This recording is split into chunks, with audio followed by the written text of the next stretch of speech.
Gabriel Garcia मार्क्वेज़ का नया novel एंटीलॉकस ये अभी साल के शुरू में लॉन्च हुआ है। लॉन्च क्या हुआ है, पब्लिश किया है उनके बेटों ने उनकी वफ़ात के बाद। जब गैब्रियल गार्सिया मार्क्वेज़ अपने आखिरी दिनों में, जब वो शदीद डिप्रेशन का मरीज़ थे और वो इस पे काम कर रहे थे, तो उन्होंने इसका मसवदा फ़ाइनल किया था, लेकिन उन्होंने फिर इसको पब्लिश करने से इनकार कर दिया था बिकॉज़ उन्होंने सोचा कि इट्स नॉट पब्लिशेबल। तो उनके बेटों ने बाद में फ़ैसला किया 10 साल बाद, आज इस साल के वो इसको पब्लिश करना चाहते हैं ये नावल। और जैसे ही मुझे पता चला कि ये पाकिस्तान में अवेलेबल है, मैंने मंगवा लिया है, और मैंने पढ़ लिया है। 2 महीने पहले ही इसको पढ़ लिया था। इससे पहले मैंने पढ़ा बिल्कुल इमीडिएटली इससे पहले मैंने पढ़ा था 100 Years of Solitude, और कोई आफत, कोई आउटस्टैंडिंग नावल था, और उसी की मोहब्बत में मैंने ये भी मंगवाया था। अब मैं आपको बताती हूँ कि ये नावल दरअसल है कैसा। सबसे पहली बात तो ये है कि जनाब आप ये गलत फहमी दूर कर लें कि ये एक नावल है। ये नावल नहीं है, ये एक छोटा सा नोवेला है। आप इसको नोवेला भी शायद ना कह सकें, क्योंकि ये जो किताब है ये मैक्सिमम 90 पेजेस की है, और बड़ी बड़ी हैंड राइटिंग के साथ वो 90 में भी बहुत मुश्किल से पूरी आती है। ठीक है, बहुत ही छोटी सी कहानी है, सिंगल एपिसोड स्टोरी है, सिंगल प्लॉट स्टोरी है। एक ही मेन कैरेक्टर है, 3-4 दूसरे कैरेक्टर्स हैं जो आते जाते रहते हैं, और दैट्स इट। ठीक है, उसके बाद अब जो अगर आप इस तहरीर की बात करें तो yes, everyone is agreed about it कि हाँ जी, तहरीर तो उन्हीं की है, मार्क्वेज़ की है, गैब्रियल गार्सिया मार्क्वेज़ की ही है, और उसी खूबसूरती के साथ है।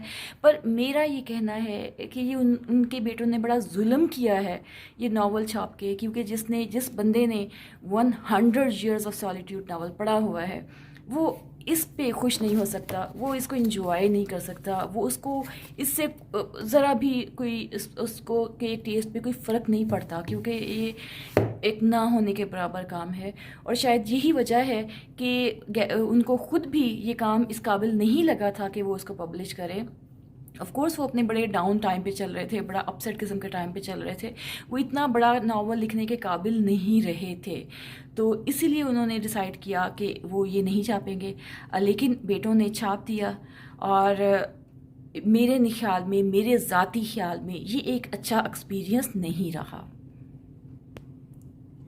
क्यों? क्योंकि कहानी इतनी छोटी है, इतनी मुख्तसर है, और इतनी सिंगल एपिसोड, सिंगल प्लॉट के गिर्द घूमती है कि आपको पढ़ने का मज़ा ही नहीं आता। ये आपको ऐसे लगता है जैसे आप अफसानचा पढ़ रहे होते हैं, छोटी सी कहानी, फिर आखिर में जब एंड होने लगता है तो बिल्कुल 2-3 सफ़ों पे एंड हो जाता है एकदम से वो स्टोरी का। चले आप एक थोड़ी सी कहानी पढ़ते आ रहे हैं, एक थोड़ी सी इंटरेस्टिंग चीज़ चल रही है, फिर वो एकदम सा उसका एंड हो जाता है, और वो बिल्कुल अफसानचे की तरह बिल्कुल आखिरी लाइन में जो एंड होता है वो वाली चीज़ है, तो वो फिर मज़ा ही नहीं आता।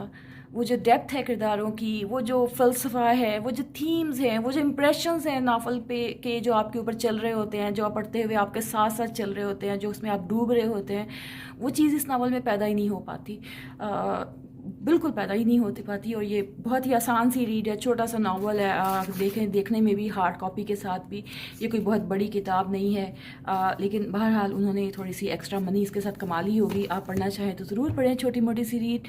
लेकिन वो जिसको कहते हैं ना कि गैब्रियल गार्सिया मार्क्वेज़, वो इसमें नहीं है।